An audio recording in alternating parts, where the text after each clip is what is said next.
Welcome to Little Detours with Regina Brett, where we help you create a life you love out of the life you have. Thanks for joining me. I'm your host, Regina Brett. Father Tom Fanta is a voice of clarity and compassion in a world too full of noise and anger. He's a powerful preacher and storyteller who openly welcomes gay people into his flock and challenges the Catholic Church to be more welcoming to all. He gave one of the best Christmas sermons I've ever heard, when he stood up and spoke to us as if he were the innkeeper who turned away the Holy Family that first Christmas. "I didn't know who you were," he kept saying. Father Tom knows most of us don't recognize God, who is right in front of us, in the elderly driver with his left blinker on for 10 miles, or the gay teenager struggling to be accepted, or the single mother overwhelmed by bills. Tom Fanta never set out to be a priest. He grew up the fourth of 8 kids in North Olmsted, graduated from John Carroll University with a degree in business. He has a Master's of Divinity degree from St. Mary's Seminary School of Theology and a doctorate of preaching from the Aquinas Institute of St. Louis, Missouri. He's been a pastor of St. Dominic Church in Shaker Heights since 2001, where everyone calls him Father Tom. And he's here to talk about keeping the faith during difficult times. Father Tom, thanks for joining us. My pleasure, Regina. Thanks for inviting me. Well, first of all, I've wondered how you've done during this pandemic time. I imagine that when you get up there and preach and you do such a great job of it, you have this packed congregation. And now, what form is it taking for you? So with our live stream format, there's about 8 musicians who are spread 20 feet apart from each other, each of them with a mask on, and 3 or 4 staff members, each of them with a mask on. So I kind of envision in my mind the people in the pews. Catholics, like I suppose most people when they go to church, always sit in the same place. And so I kind of envision this family that sits here, this single person here, and I kind of put that in the back of my head as I'm preaching and hoping they're listening, hoping they're hearing what I'm saying. It's so funny you mentioned where they sit, because my mom always sat on the St. Mary side at Immaculate Conception. My dad always sat on the St. Joe side. And they never went together because we had 11 children and we had to split up everybody so we wouldn't kill each other in the pews.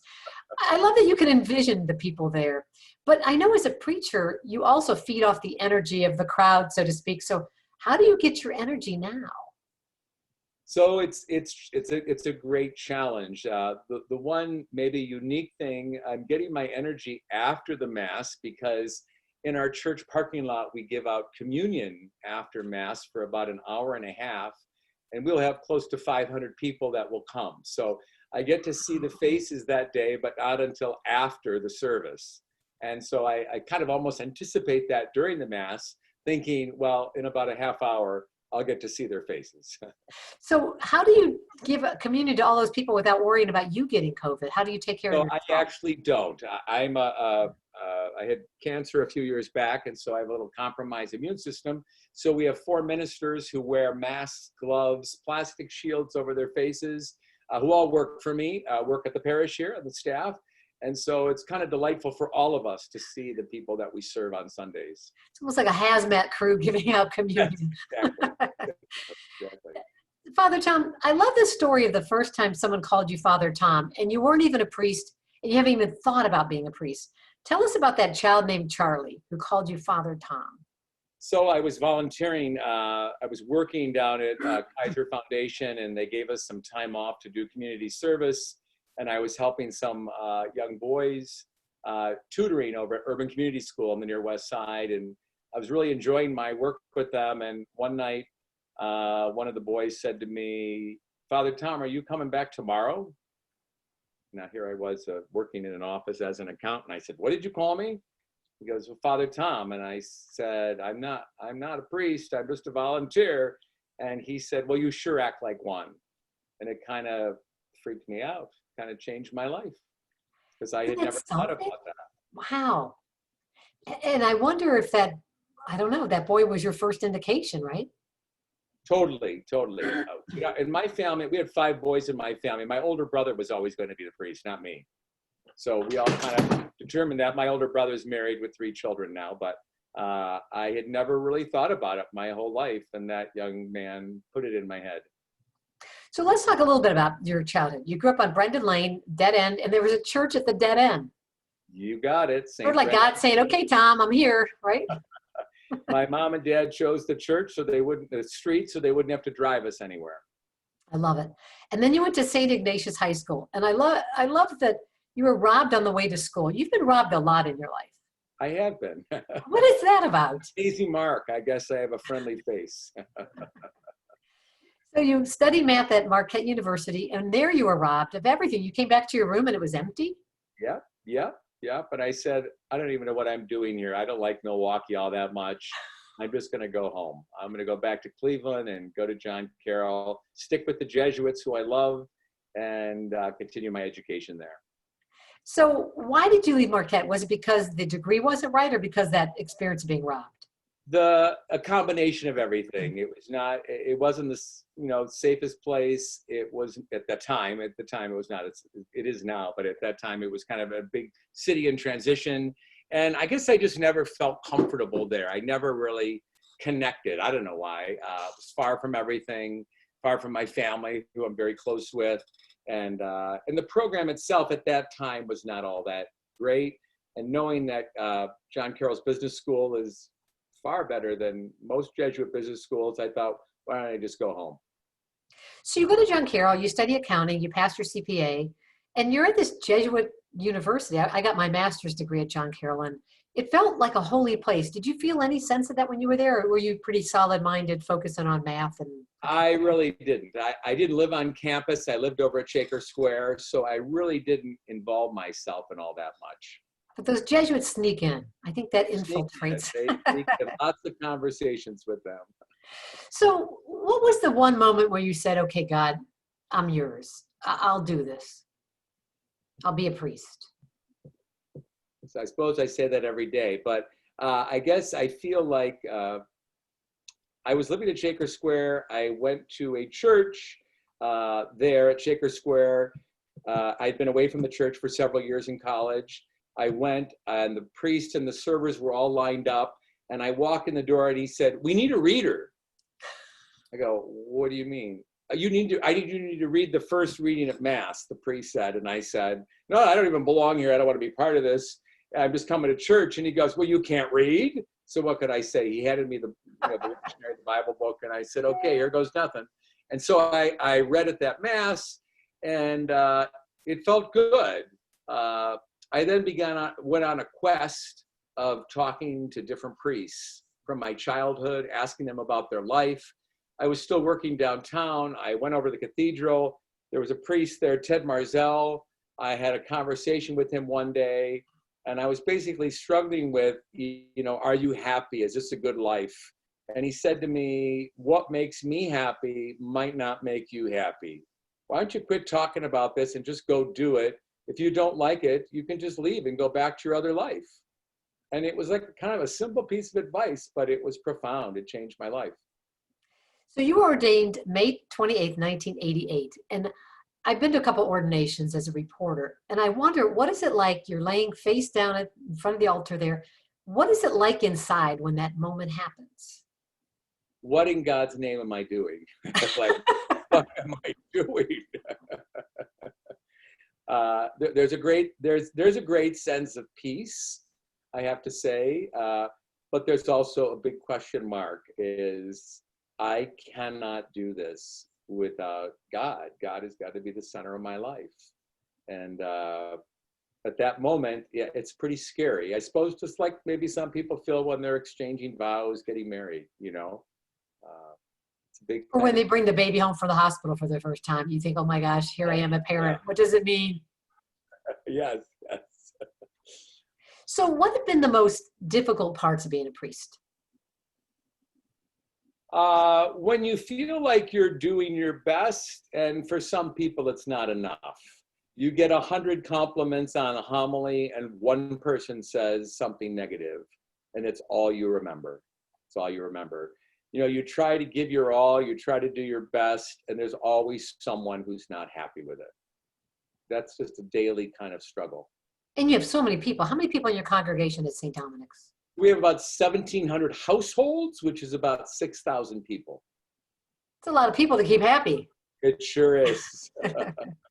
So what are the most joyful parts of being a priest? The joyful are, doing a wedding at St. Dominic, and then 4 years later, doing the child's baptism. I've been here a long time, celebrating the first communion, honestly, celebrating grandma's funeral, and bringing this family closer to God. And so I come from a big family, and I look at my parish as a big family. And so kind of celebrating those sacred moments in their lives, it's a really humbling, but it's a great honor for me. That's interesting because when I think about the church I grew up in, Immaculate Conception Church in Ravenna, everything happened there. Every birth, every baptism, every confirmation, every relative buried there. It is like this home for a family for the timeline markers. Yes, yes. Mm-hmm. So I wonder too, when I grew up, the idea of a priest, you were like God. And then the whole pedophile scandal happened these last years that have been unraveled. And I wonder for you as a priest, do you feel that people look at you differently today than they did when you were first ordained? I personally maybe have not had that overall experience because I'm a big people person. I talk to people a lot. I feel like right from the very beginning, I called out the hierarchy, in homilies. I was ashamed of their actions. I was bothered by the fact that they kept asking us to apologize when I didn't do anything, untoward or wrong. And I felt like they're the ones that needed to apologize. And so by expressing my own rage, my own horror, my own embarrassment, I think I felt like I had the same feelings as my congregation did. And I said it freely from the altar. And I think that I've always admired for that. I know the community I live in, Cleveland Heights, near Shaker Heights, that's what I hear is that you are that voice for the people in the pews, not the hierarchy. Mm-hmm, mm-hmm, mm-hmm. How important is that? Let's talk about your own faith. You sent me a couple things that you've been through in life that I want to go over. One of the biggest life-altering events happened 23 years ago when you were a priest at St. Christopher in Rocky River. Tell us about this moment in time that really challenged your faith, maybe for the first biggest time ever. So my parents actually lived in Westlake at the time, and my father had stopped by my rectory to pick up something. And shortly thereafter, I had a phone call from the Rocky River Police. They told me that my father had gotten sick in traffic and that maybe I could go pick up my mom. I pick up my mom, we go to Lakewood Hospital, and they say, "Oh, Father Tom," they knew me there. They said, "Come, we're gonna have you wait in this little room." And the minute we got to the little room, I know the little room. I spent a lot of time in the little room. I knew it wasn't a good message. And I really felt like my whole world kind of turned upside down. My father was young. We were very close. We were good friends. And I had to celebrate his funeral mass. But more importantly, I had to come back to work the next day to maybe some crabby old people and thinking to myself, why didn't they die? Selfish young people because they wanted to know what time they could get into church to put the flowers for their wedding without even expressing a moment of sympathy to me. And I just wasn't there. I was in an empty place, yet I had to keep getting up and offering a prayer to God who really had kind of disappointed me. And so I can't say I ever didn't believe in God, but I was sure angry and maybe most importantly, disappointed and confused. And so your father had that last visit with your dad. Your dad was 67, which isn't, I don't know, how old are you right now? I am 59. Okay. So just a few years older than you, right? Yes. I mean, it's kind of strange to get older and close to that date. So he was 67 and he left you and then I think had a heart attack. Is that correct? Yes, right at the red light and just died instantly. Oh my gosh. So was there anything about that last visit that you've kind of poured over as far as your last moment with your dad? You know what? My dad was very good at reminding us that he loved us. And so I always felt like when I was very young, the night before my first communion, my father had a massive heart attack at age 35 or whatever he was. Wow. And so he lived a very different life in that not carrying grudges, knowing that at any moment this could happen. And so I always felt like every moment with him was treasured. And I didn't really, even if I argued with him when I left, it was always resolved and so my father, this is a strange thing to say, but my father always would tell us, you don't know the day or the hour, so be prepared. And so when this happened, those words just rang in my head. My father was prepared. He was always prepared. Wow. My dad used to say, when the Lord says come, you don't get to say, wait a minute. Yeah, You know, exactly. there's that moment. So you're a priest, but you're a human being. And I think sometimes we have put priests at a place where we expect them to always be on for us. Correct. And you've just lost the key person in your life. Yes, yes. And so you're also expected to believe bigger than everybody in God. So what was your faith journey like through that time? So what kind of moved, I began to maybe pay even more attention to people in the pews. And I would see people who had lost a child, who had lost a spouse. And maybe for the first time in my life, I really understood what they were feeling, but they were still there and they were okay. And I began to see this bigger picture of believers or people coming to church even when it's really hard to believe. And I was one of them now, and so it was a eye-opening thing, but it was a wonderful thing. I think it helped me to be a better priest. And your prayer life, did it change because of your anger at God? I didn't pray all that much. The silent treatment. You don't talk to people you're mad at, So how did you make peace with God? I do believe time heals things. And after I got off the initial shock, I began to think, maybe rather than why did God take my father, I began to think, why was I given my father for so many years? So I was blessed. That's beautiful. And it's kind of nice you didn't have some big lightning bolt moment of everything getting better, that you just had to kind of trudge through it like most people do. All of us, yeah. So then you're on this great journey. You've got this beautiful congregation. And then a few years ago, what are the symptoms you started to get that you were getting sick? So I'm a pretty healthy guy. I'm a runner. I work out, and I had this stomach cramp that just wasn't going away for about a week. And being a healthy person, I don't really go to doctors all that much, but I knew this wasn't normal, and so I made some phone calls to parishioners. They sent me to a gastroenterologist. He said, "Let's do a colonoscopy, an endoscopy." And he calls me later that day and says, "You have 3 masses and you need to start chemo immediately." And so here I was, a person, I always said I was a chaplain to the chemo club, to the cancer club, but now I was a member of the club. And I had to make a decision. I had the option of taking a leave of absence and, going to stay with my brother and going through these treatments, or staying where I was. And actually, I called a good friend of mine, Bishop Pello, the former Bishop of Cleveland, and he said, "Tom, you don't know what the future brings you. This is your family. Stay with them and share it with them."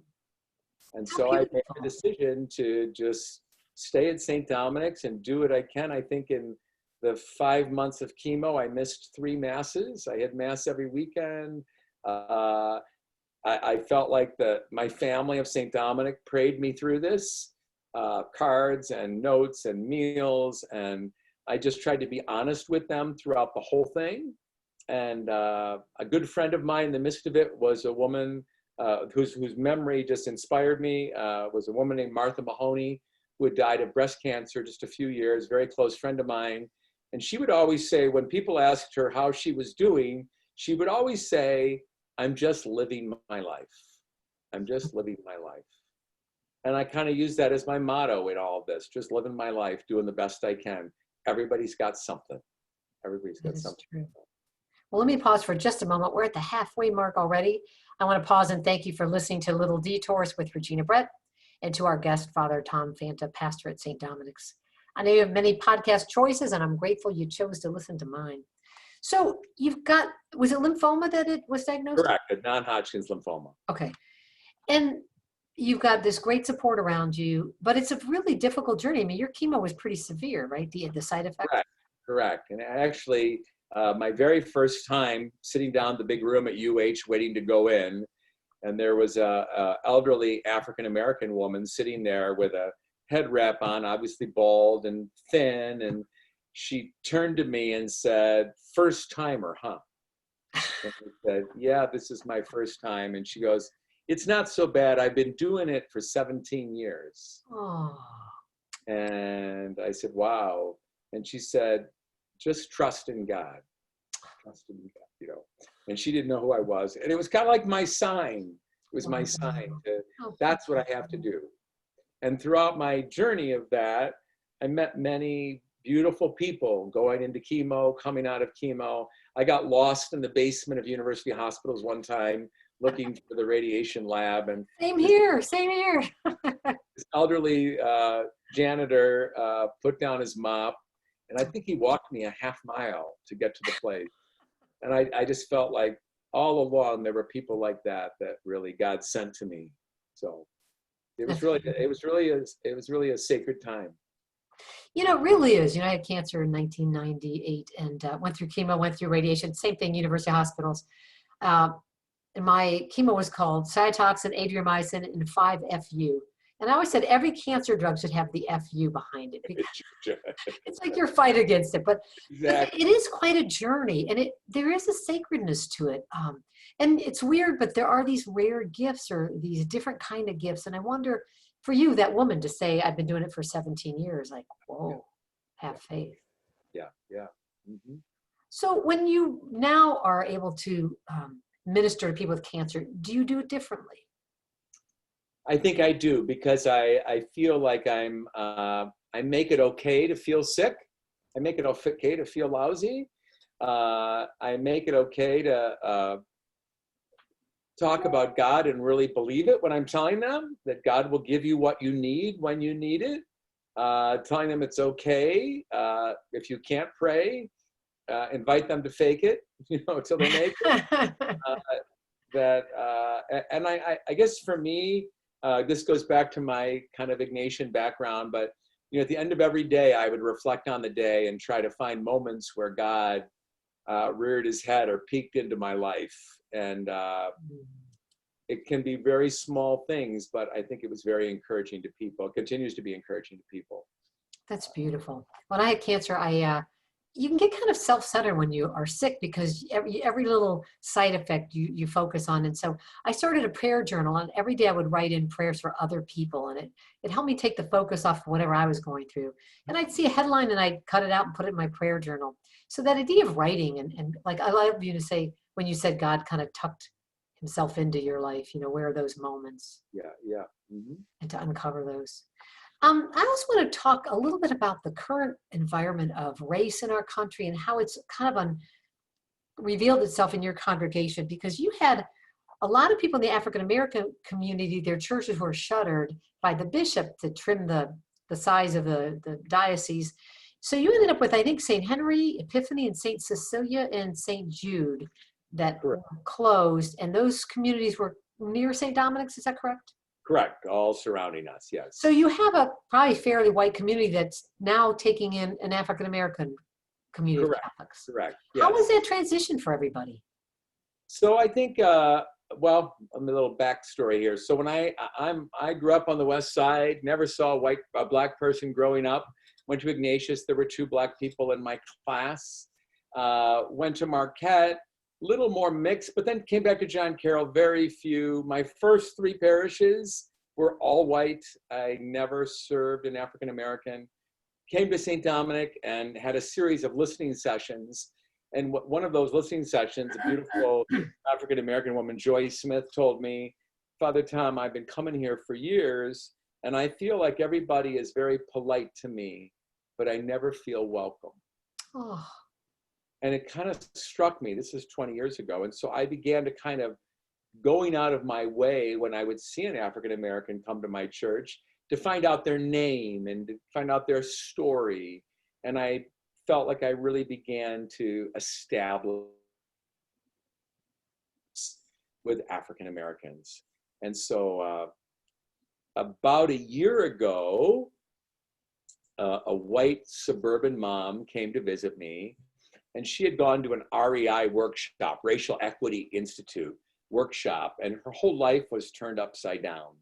And she came to me to share it with me, and felt like we needed to bring it to our parish to open our eyes. And I was hesitant because I thought, well, I'm nice to Black people. I don't know why we would have to do this. But she was pretty convincing, gave me some articles. So I said, let's do a test market. Let's have some small groups. So we had a focus group of about 12 parishioners, Black and white. And we began to read articles about this. We read an article about the Groundwater Project, a great article. We read about white privilege. We read about redlining and real estate. And in that conversation, we would talk about what the article meant to us. And a woman that I feel like I've been very friendly with for 20 years was in the group. I feel like I've been more than polite. We're welcoming. I considered her a true friend. At one point, she just kind of just began to talk about her rage and how hard it is to wake up every morning as an African-American woman, and how she did all the right things. She went to Shaker School, she went to college, she had all the privileges, but she was still treated, and she's just so angry and so tired of being angry. And this switch just flipped in my head that, wow, I'm friendly to all these people, but I didn't know this was going on in their lives. It really just opened my mind and my heart in ways that I never thought possible. And so I thought I need to bring this to the larger parish. And so in March, now this is all before George Floyd, we were doing this. In March, we had a series before COVID set in, and 300 people signed up to talk about racial equity, a gospel perspective. And my idea was that we're always talking about legislation, education in schools, but this is a faith thing. This is a faith issue. And so I thought, let's do it in the comfort of our church building. And 300 people signed up, the largest series we've ever had, 200 white, 100 African-American. And we started exploring this together, and we started having conversations. We had 2 sessions, which were absolutely amazing and healing and beautiful. And then COVID came and shut us down. Oh. But what a great opening that you created, and to have so many people hungry for this. Totally hungry for it. And I think the very first night, there was a young African-American man in his 30s, and he walked into the room and he walked out. And I thought, oh, maybe he's in the wrong place. So I followed him in the hallway, and he was actually crying. And I said, what's wrong? And he said, I thought it would just be all Black people. I didn't know that white people cared so much about this. And then it started, and it just kind of evolved in our community. So we kind of shut down that series. One of the things we discovered, though, was that there's just a lot of pain out there. And so we began to ask our African-American parishioners to share their pain. And we actually had a prayer service, a virtual prayer service in June, where we invited them to share their pain with us. We read a series of reflections. And again, I'm listening to this and think, God, I'm nice to all these people, but they're in so much pain. I don't know enough about this. And so I make it a point every day to be reading, to be studying, to see how we're going to make this happen in my parish. Every week we send out an e-blast with articles about racial equity that have been overall very well received. Once in a while, they're not well received. And about a month ago, my teenagers came to me, my youth group, and they wanted to paint a sign for the church that said Black Lives Matter. And I remember thinking, well, that's going a little too far. I'm not so sure my congregation is ready for that. Throughout COVID, we actually made yard signs that said, God's love is alive in all of us. So I said to the kids, why don't we paint a sign that says that? And they said, great idea, Father Tom, great idea. A couple nights later, I come to the gymnasium, and the kids, there's 18 kids, it's 95 degrees. They have masks on, and they're painting this sign, and it says, we believe that God's love is alive in all of us, and that Black lives matter. I'm like, okay, that is not what I thought this. I said, you know what? We're putting this sign up. A few days later, I received an email from an elderly African-American man who moved to this community 50 years ago, came to St. Dominic, and the priest said his kind were supposed to join St. Cecilia's. He said he left the Catholic Church and never came back. The other day, he's driving down Van Aken, he sees the sign, and he pulls over the side of the road, and he starts to cry. And he was writing me to find out how he could come home. Oh. And it's clear that this man is in his 80s. And to think that, to me, if that sign just did that, it's important to me. That's beautiful. Oh, you're making me cry. My goodness. Well, you've got the bookends. You've got the youth and you've got the elderly and people that want to feel at home in the world and haven't because of the racism that's been just here ever since we brought people from Africa here, you know? Right, right. Mm-hmm. So we only have a couple minutes left. Father Tom, I wonder, in the pain that you've heard, and my guess is you've heard so much more than the average person's going to hear because you're a priest and people maybe feel more, there's a sacred trust there. But of the pain that you've heard, what have you learned that the rest of us could do to be better, kind of better minister to Black people in our lives, just as people we see at the grocery store, people we see at the park, however we experience other people in our lives, how can we be better? So one thing, our parish has a big mission to El Salvador. About 1,000 parishioners have gone there. And in our preparation meetings, I tell them that people in El Salvador, when they confront Caucasians, they automatically put their heads down. It's just their culture. And so I say, you have to say good morning. But when you say good morning, their faces light up. They're recognized as people. And I thought, I keep telling my parishioners to do that in El Salvador. Let's do that here. Let's do it at Heinen's. And I'm a big fan of the dollar store. And the dollar store by me is predominantly African-American. I go there a lot. But I know I can honestly say I would go there, I'd get my stuff and leave. And now I find myself talking to people in line. Is that a good product? How's your day going? And I see the same light in their eyes as I do in the light of the eyes of Salvadorans. And they just want to be recognized as my brother and sister. They don't want to be special. Just want to be recognized. The same thing we all want. We all want to be recognized as people.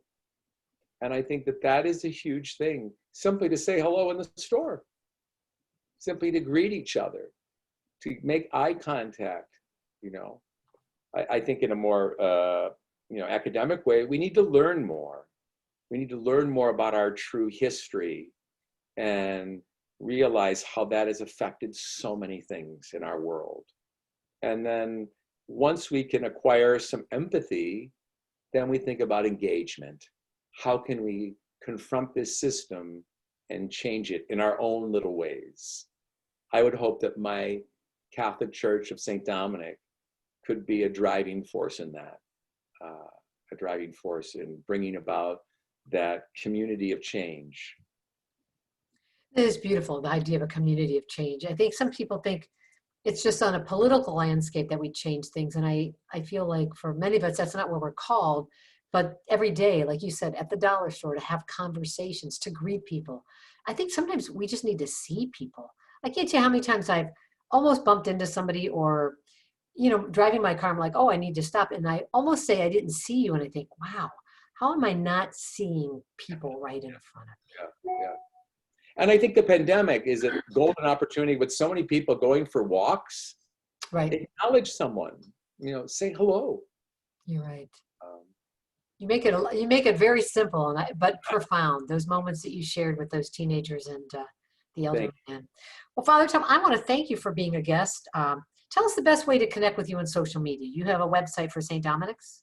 stdominicchurch.net, which lists all of our programs. We have a daily live stream service as well as a Sunday live stream that will continue indefinitely. That's the best way to find out what happens at St. Dominic. And actually, the Lenten series I spoke of is going to be virtual in October through Zoom meetings, and there'll be registrations online. If you'd like to join us in those conversations, we'd love to have you. All right. And I'll have links to that on my website, reginabrett.com as well. And I got to say, my biggest takeaway today is to really just be present fully with the person in front of you and speak to them like a brother or sister, no matter what race, no matter what background. And that's kind of like how to cross that bridge. Father Tom, let's close with your answer to this question. What is the best thing you do for yourself every day to create a life you love out of the life you have? The prayer of gratitude. Every day at the end of my day, whatever someone might call it, the Ignatian Examen, what I talked about before, but I try to find three things that I am grateful for that day, because along the way, a spiritual director said to me, if you go to bed with a grateful heart, you'll wake up with one. Oh, And so it's what I do every night before I go to sleep. that is just beautiful. Well, I am grateful you were willing to be a guest, and thank you so much for sharing. Thank you, Regina. It's my pleasure.